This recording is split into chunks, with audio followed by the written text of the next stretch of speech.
স্বামী থাকতেও পরপর দুই পুরুষের সঙ্গে বিবাহ বহির্ভূত সম্পর্কের জেরে পালিয়ে যাওয়ার ঘটনায় চাঞ্চল্য ধূপগুড়ি ৪ নম্বর ওয়ার্ডের বিদ্যাসাগর পল্লী এলাকায়। মহিলাকে পাড়ায় থাকতে না দেওয়ার দাবিতে থানায় মাস পিটিশন মহিলাদের। জানা গিয়েছে ধূপগুড়ি পৌরসভার ৪ নম্বর ওয়ার্ডের বিদ্যাসাগর পল্লীর এক ব্যক্তির স্ত্রী ৪ বছর আগে একটি ছোট ছেলে সন্তানকে রেখে বিবাহ বহির্ভূত সম্পর্কে জড়িয়ে অপর এক পুরুষের সঙ্গে পালিয়ে যান। সেখানে দীর্ঘদিন থাকার পর ওই মহিলার স্বামী তাকে ফিরিয়ে নিয়ে আসেন। এরপর ফের কিছুদিন সংসার করার পর আবারও তিনি অন্য এক পুরুষের সঙ্গে পালিয়ে যান বলে অভিযোগ। মঙ্গলবার তিনি বাড়িতে আসতেই এলাকার মহিলারা ওই বাড়িতে গিয়ে বিক্ষোভ দেখাতে শুরু করেন এবং তাকে পাড়ায় থাকতে দেওয়া হবে না বলে বাধা দেন। ঘটনাকে কেন্দ্র করে এলাকায় চাঞ্চল্য ছড়িয়ে পরে ঘটনাস্থলে পৌঁছায় ধূপগুড়ি থানার পুলিশ। এরপর পাড়ার মহিলারা একত্রিত হয়ে ধূপগুড়ি থানায় একটি লিখিত অভিযোগ দায়ের করে। পাড়ার মহিলারা জানান, আমরা এই মহিলাকে পাড়ায় থাকতে দেব না। এই মহিলা পাড়ায় থাকলে সামাজিক অবক্ষয় হবে। আমরা থানায় লিখিত অভিযোগ দায়ের করেছি, পুলিশ উপযুক্ত ব্যবস্থা নিক। পুলিশ জানিয়েছে বিষয়টি খতিয়ে দেখা হচ্ছে। ব্যুরো রিপোর্ট, উত্তরের খবর। আমাদের হচ্ছে একটা অনুরোধ, আমরা অলরেডি আমরা লিখছি, তো হচ্ছে আমরা এখানে থাকতে দেবো না। ও যদি পবিত্র রাজি তার বউকে নিয়ে থাকে, অন্য কেউ থাকতে হবে। যে বউ 2-3 বার একটা বাচ্চাকে ছেড়ে স্বামীকে ছেড়ে যাক, বা আমরা কিছু বলবো, কিন্তু একটা বাচ্চা, এত সুন্দর বাচ্চাটা কোথায় যায়?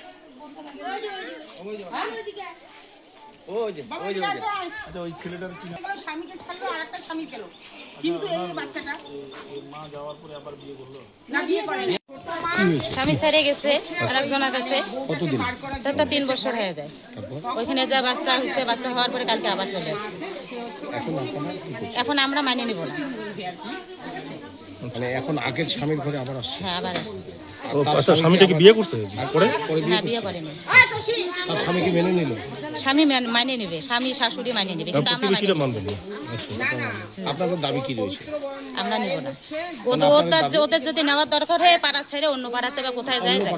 হ্যাঁ, আমরা এই পাড়াতে থাকতে দেব না। কি নাম ওই ব্যক্তির? পবিত্র রায় আর পিঙ্কি রায়। তার স্ত্রীর নাম?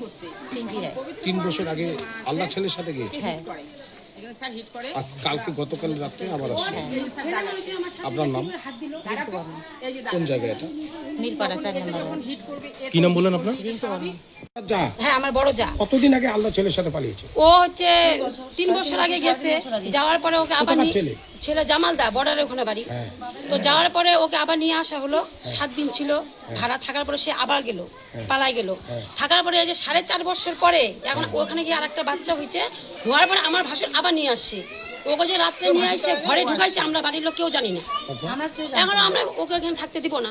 ও 2 দিন পর থাকতে দিচ্ছে না, পাড়ার লোকও থাকতে দিচ্ছে না, পাড়া প্রতিবেশীও থাকতে দিবে না। ও যদি ওকে নিয়ে সংসার করে, তাহলে ও ভাড়া বাড়ি যায় বা অন্য কোথাও যায় থাকুক, এখানে আমরা থাকতে দিব না। যার বউ তার কি ইচ্ছে আছে? তার ইচ্ছে যে ওর বউ রাখবে। ও ওইটা বলতেছে যে আমার বউ আসছে, আমি এখানে মরবো, মরে আমাদেরকে ফাঁসায় রেখে যাবে। তাহলে ও আগে কেন মরলো না? ওর বউ আসে, এখন ও মরার প্রশ্নটা উঠবে কেন ওর? আমরা তো এখানে থাকতে দিব না ওকে। ও ভাড়া গিয়ে থাকুক। আপনার নাম? আমার নাম রাসমণি রায় সরকার। ওই মহিলার নাম? পিঙ্কি রায়।